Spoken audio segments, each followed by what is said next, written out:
Oh. Tol. Kuya, kailangan kita makausap.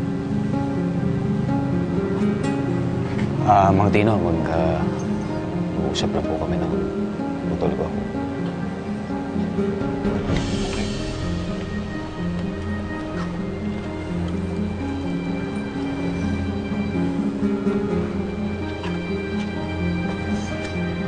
Kuya, gago ka ba?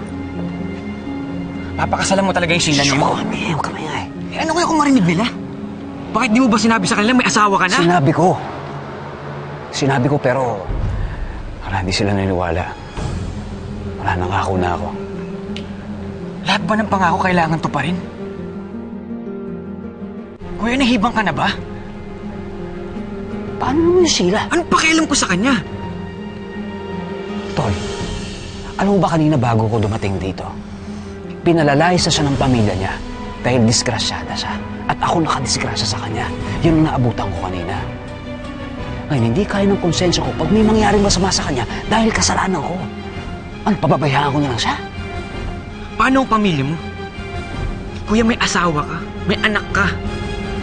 Hindi ka ba nakonsensya sa ginagawa mo sa kanila? Kuya, alam mo ang tama sa mali. Talaga?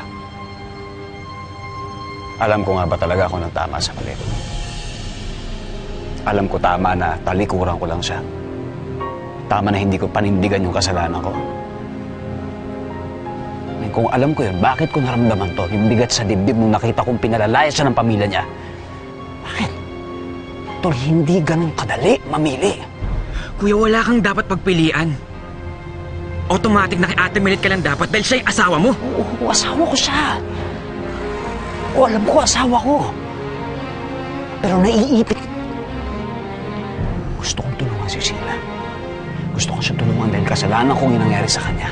Ngayon, yun lang yung tanging solusyon na naisip ko, ang pakasalan siya. Wala nang iba. Alam mo, kuya, kahit anong anggulo mo tingnan, maling-mali ka. Maling-mali ka, kuya. Maling-mali dahil wala ka sa sitwasyon ko.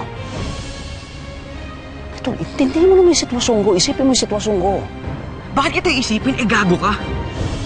Kung naging matino ka sa asawa mo, hindi mangyayari to. Kuya, makinig ka sa akin. Takbuhan mo na yun. Sumama ka na sa amin. Makikinig ako sa'yo. Sarado yung utak mo. Yung gusto mo parati, yung sa'yo yung nasusunod.